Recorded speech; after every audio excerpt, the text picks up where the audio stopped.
Hey everyone, welcome or welcome back to the channel. Today we're going to do another full walkthrough of the Pokemon Center located in Osaka. So this is actually one of my favorite Pokemon centers out of the 3 or 4 that I've been to. So definitely do recommend checking out the Osaka Pokemon Center, especially if you guys are short on time. I believe this is also the biggest Pokemon Center that I've been to. So yeah, lots of different items, not just toys, plushies, what you normally expect at a Pokemon Center, but you also have a lot of household items. This Pokemon Center also seems to have an emphasis on Pokemon themed clothing. So yeah, check out some socks. It's very cute. Have different sort of plushies, of course. A lot of the popular Pokemons here, I'm sure you guys can find something that you vibe with. I really like a lot of the Kanto Pokemon, so this was a great place for me to be. But yeah, this is hopefully a pretty thorough walkthrough. So I try to literally film every single part of the store so you guys can have an idea of whether you want to visit it someday or if you guys are just simply curious. I think this is also a nice video to just see what's available. The perimeter of the store seems to be mostly plushies, but towards the middle of the store, there are a lot more sort of household and clothing items. So more socks, very nice socks though. Look how nicely patterned and detailed those Pokemon are, all of the very popular ones. So I'm sure it's a major hit. Of course, we got cell phone cases, we got different figures for the house. So a lot of more touristy items, but also very cool collectible items, I would say. A lot of these are obviously Japan exclusive. You got chopsticks, I think, or no, those are stickers. You got different binders with very detailed Pokemon designs, and this is pretty unique. There's backpacks and totes. I have not seen this at any other Pokemon centers. And yeah, there we go, eating utensils.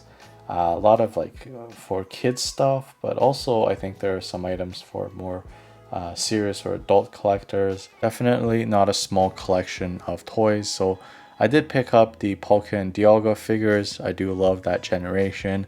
Of course, they got more Pokeball toys, and they also do a lot of video games here, which is interesting to see. A lot of the new releases from Scarlet and Violet for the Nintendo Switch. But of course, this is a Pokemon channel. We do have to check out the Pokemon cards. A lot of the more recent sets are being sold here for 180 yen, I believe. So that is less than $2 dollars for a pack of cards, which in my opinion is a pretty good deal. It's definitely cheaper than what you can find on the secondary market. There's a lot of these pre-made theme deck boxes, and here's a bit of a closer look of what packs were actually available. You guys can see there were a lot of Sword and Shield and Scarlet and Violet sets, but there wasn't really any Pokemon 151, which I was hoping for. So that was unfortunate, but none of the other Pokemon centers in Tokyo or Fukuoka had 151, so that's okay. The other sets are good enough. Yeah, but honestly, just looking at all these plushies and the Pokemon Sleep promo that's currently going on is a treat in itself. And as I mentioned earlier, they definitely have a lot more Pokemon items at this Pokemon Center. Do let me know what you guys would pick up in the comments below. But yeah, let's continue. So there is a lot more keychains as well that I noticed here, and a lot of these smaller knickknacks like the binders, the lanyards, and there's actually a bigger card selection here. There's actually multiple areas where they do sell Pokemon cards as well as theme decks and Pokemon product. And they even had some single cards on display, which you actually don't really see too often. But yeah, they were pretty well stocked, I would say, but quite busy nonetheless. And of course, more plushies on the walking floor area, but also on the shelves. And of course, we had to check out the snack aisles.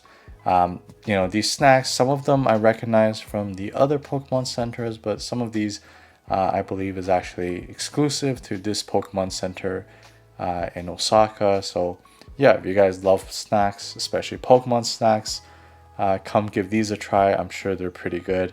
And yeah, just check out the details on some of these plushies. It's crazy to me how North America can't get plushies that detailed or sort of well made. but I feel like the Japanese people really got this down. The plushies I picked up in Japan are actually some of the best ones that I've ever had. And check out that soap dispenser that's Pikachu themed. It's crazy that they can literally make anything Pokemon. They even have a Pokemon sleep collection, so you can literally dress up as a Pokemon as you take a nap or go to bed at night. You have to be a kind of a hardcore fan to sort of deck out like this, but you know, I won't judge. And yeah, there's more Pokemon sort of household items. We got the mirrors. I think we got toothbrushes as well.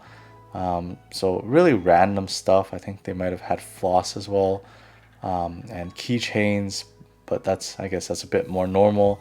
Check out that Torterra plushie. Literally my favorite plushie here. Like all of these are so detailed. Every time I come and I pick one of these up, I'm always amazed at how close they got the details. And you know, do let me know, what plushie would you pick up here. One of the coolest plushies that I did found was definitely this Magneton over here. You guys can see how sort of carefully designed that was. The screws are all kind of bulging out, which is honestly a lot of effort for a small little plushie. Nevertheless, super cool to see. This was the Scarlet and Violet statue that they had in this store. So I believe every Pokemon store is slightly different, but yeah, this one actually had a Pokemon card games area, so you can actually play the Pokemon card game here, which is the first Pokemon Center I actually saw that has one of those. And plus, you know, if you are a Pokemon fan, I'm sure that this place will be a great place for you to visit. They even got this video game section, so I know in Japan, you know, every kid and even adult really loves this video game. I think you buy these little cartridges and you're able to play the Pokemon game on their console. And the outside of every Pokemon Center, there are these sort of token machines, or I guess accessory machines. So you can insert 300 or 800 yen, I believe, and that will actually give you a sort of Pokemon toy or accessory. I think there were like Pokemon headbands if you guys looked closely, and you're able to sort of get a quick Pokemon prize, but it is sort of like a mystery prize. So that is kind of fun. I do see a lot of younger kids playing with these machines, but I doubt you didn't find anything that you were looking for at the Pokemon Center already. I think there might have been a Pokemon Cafe here, but I'm not too sure. But yeah, there are a bunch of different posters here, but you can see some of the upcoming events. And right now, as I mentioned earlier, it's the Pokemon Sleep event. But yeah, if you guys did enjoy this, please leave a like on this video and feel free to use my affiliate links in the description below. They do lead to websites that I use and trust. Yeah, thanks everyone.